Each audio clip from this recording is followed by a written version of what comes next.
tarde. Hoje, dia 20 de novembro, é comemorado o Dia da Consciência Negra. Uma data criada para lembrar a importância de buscar a igualdade racial. Eu sou Rafaela Vivas e no Jornal da Justiça de hoje vamos mostrar o que o Judiciário e as autoridades têm feito para combater o preconceito e a discriminação. E nós vamos falar também. O Supremo Tribunal Federal suspende concurso para a Polícia Militar do Pará por limitar a participação de mulheres. STF forma a maioria para arquivar denúncia contra a presidente do PT, deputada Gleisi Hoffmann. E ainda, Superior Tribunal de Justiça nega indenização ao Flamengo por meia entrada. A presidente do STJ, ministra Maria Tereza de Assis Moura, rejeitou as teses sustentadas pelo clube, que, segundo a magistrada, não apresentou argumentos válidos para justificar a tramitação do recurso no tribunal.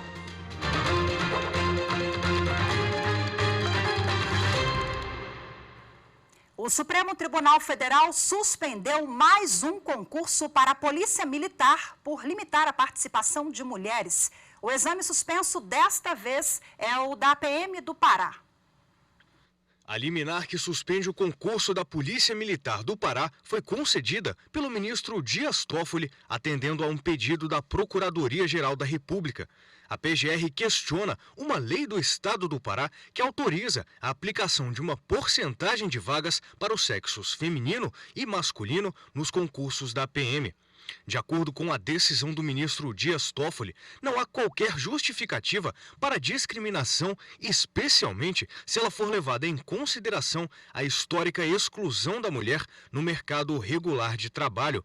As provas estão suspensas até que todos os ministros se manifestem no plenário do STF ou com a publicação de novos editais que assegurem às mulheres o direito de concorrer a todas as vagas oferecidas pela corporação. Na semana passada, o ministro do STF, Cristiano Zanin, autorizou a realização do concurso da Polícia Militar do Rio de Janeiro após acordo que elimina a reserva mínima de vagas para mulheres. A atual estrutura da Polícia Militar de Mato Grosso e o combate à violência de gênero foram temas tratados durante o curso oficial de formação inicial de magistrados. Representantes da instituição dividiram as apresentações em sala de aula. Confira na reportagem de Maritza Fonseca. Seguindo para a reta final do curso oficial de formação inicial, os novos magistrados e magistradas substitutos tiveram 2 palestras com temas variados. A primeira foi sobre atuação e estrutura da Polícia Militar de Mato Grosso, com o comandante-geral da PM, Alexandre Mendes. Atualmente, a corporação possui cerca de 7.100 policiais militares, divididos em 15 comandos regionais e batalhões especializados. Esta integração entre a polícia e os novos juízes é importante para fortalecer as relações entre as instituições. Fizemos um diagnóstico de toda a instituição, de toda a estrutura dos 7.000 homens e mulheres presentes no Estado e, claro, dizendo o que eles podem esperar dessa instituição que é parceira do Poder Judiciário, onde nós precisamos que cada vez mais estarmos alicerçados para que tenhamos um Poder Judiciário forte, coeso, para que a sociedade mato-grossense, a sociedade brasileira possa ter realmente, de fato, uma justiça presente. Já a segunda palestra foi sobre LGBTQIAPN+. O tema é considerado essencial e fortalece a preparação dos novos magistrados que vão assumir em breve as comarcas no interior do estado. Mato Grosso ocupa a lista dos primeiros estados com mais crimes de homofobia. O esforço que a gente tem que fazer de forma colaborativa é reconhecer a dignidade dessas pessoas para que elas possam ter acesso à justiça, ter acesso aos seus direitos, ter as suas vidas e as suas identidades reconhecidas, né, e não ficar à margem da sociedade. Falar sobre LGBT não é só falar sobre violência, né? É sobre o direito ao nome das pessoas LGBT, é sobre o direito ao casamento, é sobre o direito a ser pai, ser mãe, sobre o direito ao trabalho. E por mais que o Tribunal de Justiça de Mato Grosso esteja extremamente avançado nesses quesitos, ainda há, sim, muitos pontos a avançar necessário treinamento, a conversa, a aula, a preparação com esses novos magistrados e magistradas extremamente capacitados, que assim já chegam, estejam mais alinhados ainda às demandas de seu novo Estado. O Supremo Tribunal Federal formou maioria para arquivar denúncia da Procuradoria-Geral da República contra a deputada e presidente do PT, Gleisi Hoffmann, e o ex-ministro Paulo Bernardo. Eles foram acusados em 2018 de receber por Caixa 2 a doação de 5 milhões de reais para a campanha eleitoral. Bom, o relator ministro Edson Fachin considerou que não há provas suficientes para a abertura de um processo contra os acusados. O julgamento ocorre em plenário virtual e termina hoje. Uma decisão do Supremo Tribunal Federal garantiu a um candidato concorrer em vaga de cotas. Esse é um dos destaques do podcast Supremo na Semana, que está no ar. Os detalhes você confere agora na reportagem de Amanda Mustafa. A inscrição do candidato havia sido negada pela banca examinadora, mas a segunda turma do STF decidiu por unanimidade que deve ser revertida porque não foi permitida a ampla defesa e o contraditório do candidato. Com isso, ele poderá concorrer na cota para pessoas negras na fase de provas orais e de títulos do concurso para defensor público do Estado de São Paulo. O jornalista do Supremo, Mauro Burlamac, explica a decisão. A Corte reconheceu a legitimidade constitucional, ou seja, é possível a heteroidentificação, ou seja, a banca pode analisar a sua declaração de cor do candidato. Ela vai lá e analisa o que o candidato se autodeclarou.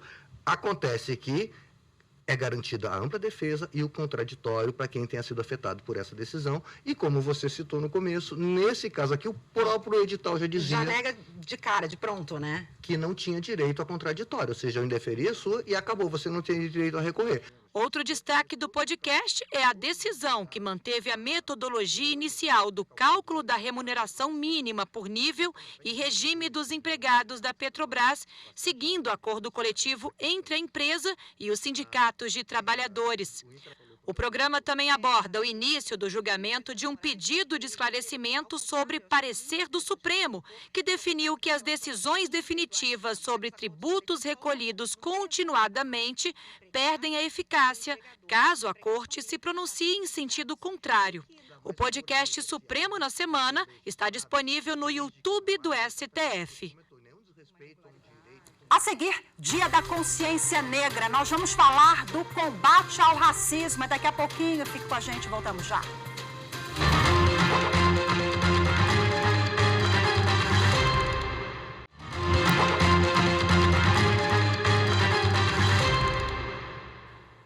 Hoje é o Dia da Consciência Negra e a equidade racial ainda não é realidade na justiça brasileira. É o que mostra um levantamento feito pelo Conselho Nacional de Justiça. Só para se ter uma ideia, menos de 2% dos juízes e juízas são pessoas pretas. A reportagem é de Amanda Mustafa. O diagnóstico étnico-racial do Poder Judiciário, feito pelo CNJ, revelou que apenas 1,7% dos magistrados e magistradas identificam-se como pessoas pretas. O número dos que definem como pardos é um pouco maior, 12,8%. A pesquisa foi divulgada durante seminário sobre questões raciais promovido pelo CNJ aqui em Brasília.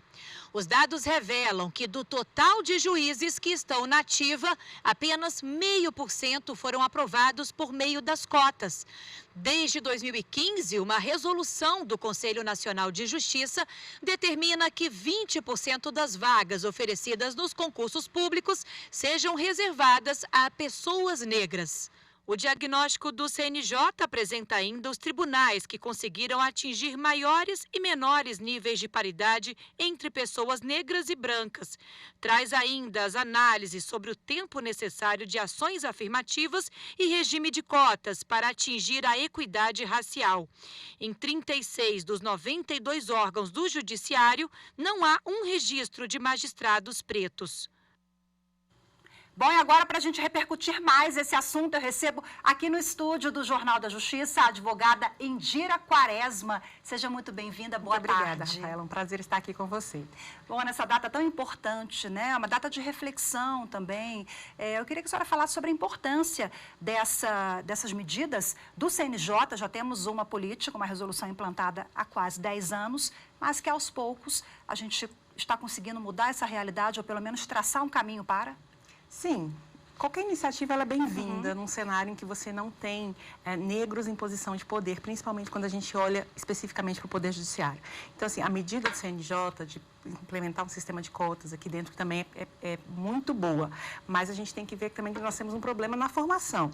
Então, enquanto eu não tiver um número de advogados, de bacharéis em direito negros suficientes para ocupar essas cotas, nós vamos caminhando devagar em relação a isso. Quer dizer, menos de 2% hoje dos juízes e juízas do país são pessoas pretas, Isso. né? Quais os gargalos na sua avaliação? O gargalo é aí na formação, Tá. porque eu também tenho que pensar na cota da universidade, eu não vou ser juiz só porque eu sou negro, então eu tenho que ter uma boa formação, né? Então eu tenho que fomentar ainda mais a participação de negros nos cursos de direito para que ele possa chegar em condições de igualdade com todos os outros. A gente já vem trabalhando, né, nesse fortalecimento dessas políticas públicas há algum tempo. A questão cultural também é uma barreira na sua avaliação? Sempre. A questão cultural é uma barreira, porque a gente tem que lembrar o seguinte, o Brasil é racialmente, tem um problema de racismo estrutural. Então, isso reflete em todas as nossas atitudes enquanto poder, enquanto Estado, enquanto pessoas. Enquanto a gente não tiver consciência desse racismo e quanto ele dificulta o acesso de pessoas negras às posições de poder, a gente vai enfrentar sempre essa resistência, essas má aplicação do direito à igualdade racial. Doutora Indira, e qual é a importância de ter juízes e juízes pretas como julgadores, né? Porque os magistrados, eles definem o futuro do país, das pessoas, estão julgando ali quando a gente pensa na justiça de primeiro grau, né? Então, eu queria que você falasse um pouquinho sobre essa importância da identificação. Empatia também. E representatividade. Quando eu me coloco na posição daquela pessoa, que eu sou empático com aquela pessoa, que eu sei o que aquela pessoa passou, não apenas de estudar, mas de ter vivido exatamente como ele viveu, ter passado os mesmos problemas, a minha visão muda em relação àquela pessoa.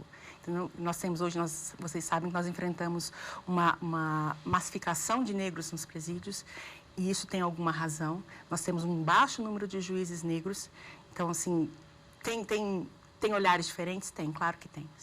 Você se colocar no lugar do outro, se poder colocar no lugar do outro e ter um pouco mais de sensibilidade em relação àquela situação faz toda a diferença. E representatividade também, porque a criança negra, o jovem negro, ele tem que pensar que aquele lugar é para mim.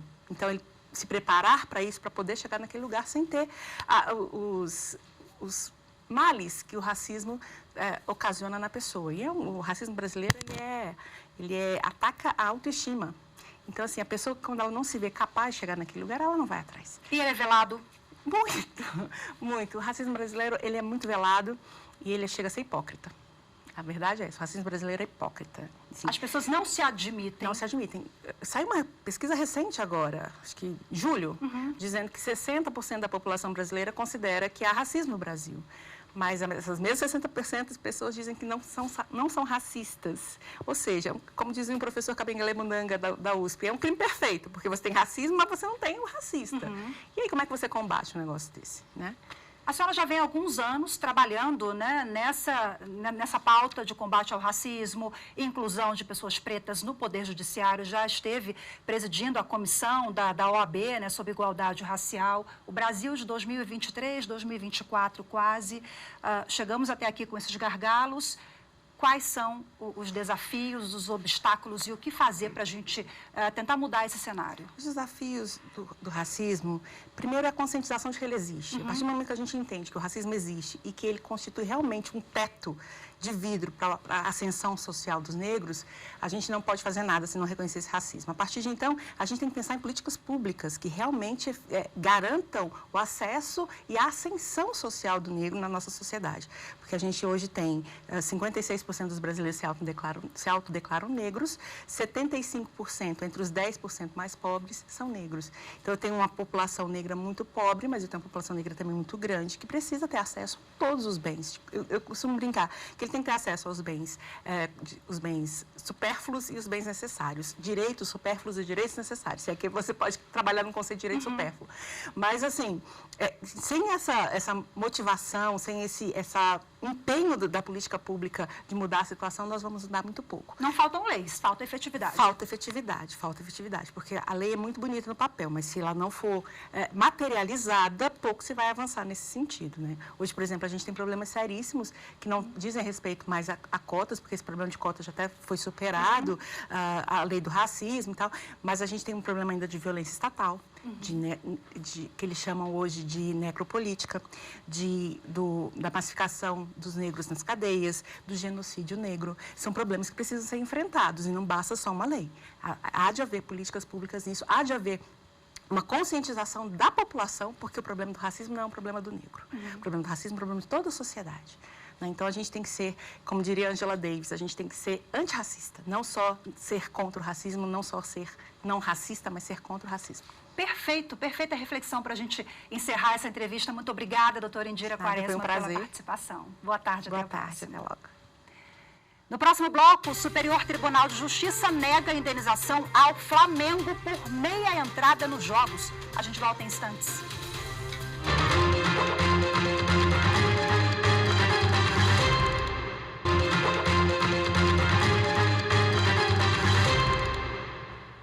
O presidente do Tribunal Superior Eleitoral, ministro Alexandre de Moraes, o ministro Ramos Tavares, o secretário-geral do TSE, José Levi, e o assessor de assuntos internacionais, Tiago Beckert, estiveram na Espanha para visitar instituições públicas e centros de estudo. No encerramento da visita, eles se reuniram com a embaixadora Vera Cíntia Alvarez, cônsul-geral do Brasil em Madrid.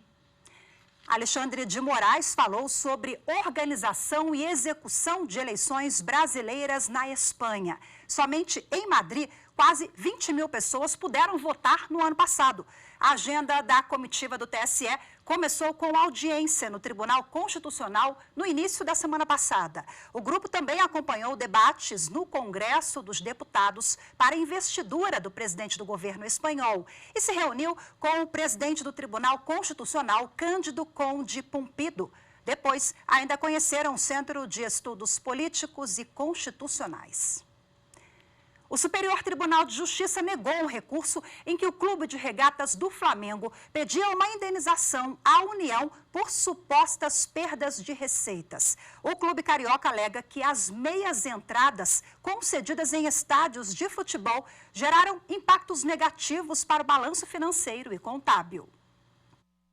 No recurso especial, o Flamengo pedia que a União indenizasse o clube por supostas perdas de receita com a concessão de ingressos de meia entrada garantidos por lei para idosos, estudantes, pessoas com deficiência e jovens carentes. Na ação, o clube carioca pedia que a Justiça declarasse à União a responsável por suportar total ou parcialmente o custo da meia entrada instituída por lei federal. O Flamengo afirmou ter o direito de ser indenizado pela perda de receita verificada desde 5 anos antes do início do processo até a decisão judicial definitiva. O recurso especial do clube no STJ se deu após uma decisão do TRF da 2ª Região contrária aos interesses do Flamengo, que afirmou não ter sido levado em conta o balanço financeiro nem o laudo contábil que comprovaria o prejuízo causado pelas meias entradas. O clube alegou ainda cerceamento de defesa, já que as provas que seriam apresentadas foram indeferidas. A presidente do STJ, ministra Maria Tereza de Assis Moura, rejeitou as teses sustentadas pelo clube, que, segundo a magistrada, não apresentou argumentos válidos para justificar a tramitação do recurso no tribunal. Na decisão, a ministra apontou uma série de impedimentos processuais no recurso do Flamengo, como a falta de indicação de dispositivos legais violados pelo TRF2, além da ausência de discussão prévia do tema do recurso e a necessidade de reexame de provas para reconstituir a decisão do segundo grau, o que não é admitida pela súmula 7 do STJ. A presidente do STJ também afirmou que a decisão do TRF2 foi fundamentada em natureza constitucional sobre a independência dos poderes, o que já seria suficiente para manter a decisão.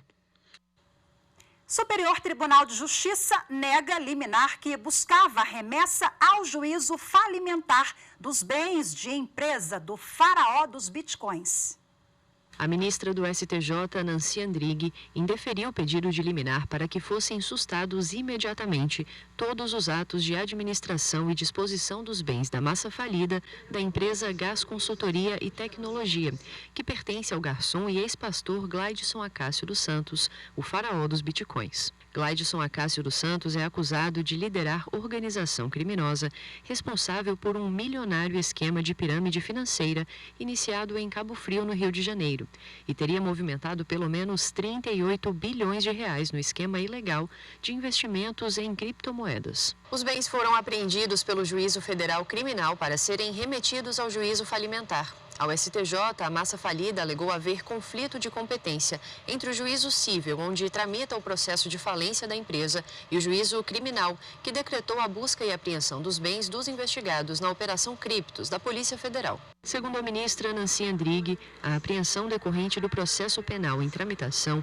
recaiu sobre patrimônio de origem ilícita ou sobre bens que serviam de instrumento para o crime, situações que não podem ser contornadas com a sua utilização pelo juízo universal como se fossem de origem lícita. De acordo com a relatora, os atos constritivos determinados pelo juízo criminal não devem ser confundidos com a guarda de bens e ativos licitamente auferidos pela massa falida. O presidente do Supremo Tribunal Federal e do Conselho Nacional de Justiça, ministro Luiz Roberto Barroso, divulgou nota pelo falecimento da ex-primeira-dama dos Estados Unidos, Rosalynn Carter. Barroso disse que a atuação de Rosalynn foi fundamental na defesa dos direitos humanos nos Estados Unidos e no mundo. O ministro lembrou ainda que nas eleições do ano passado, o Centro Carter, fundado pela ex-primeira-dama, foi uma das instituições observadoras e atestou a integridade do sistema eleitoral brasileiro. Rosalynn Carter morreu nesse domingo de causas naturais. Ela tinha 96 anos. Um acordo entre o Judiciário da Bahia e os hospitais Espanhol e Evangélico vai acelerar a solução de processos que envolvem as instituições. A repórter Carolina Vasco tem os detalhes. O TRT da Bahia e o Tribunal de Justiça da Bahia firmaram uma cooperação judiciária voltada para processos envolvendo o Hospital Espanhol e o Hospital Evangélico.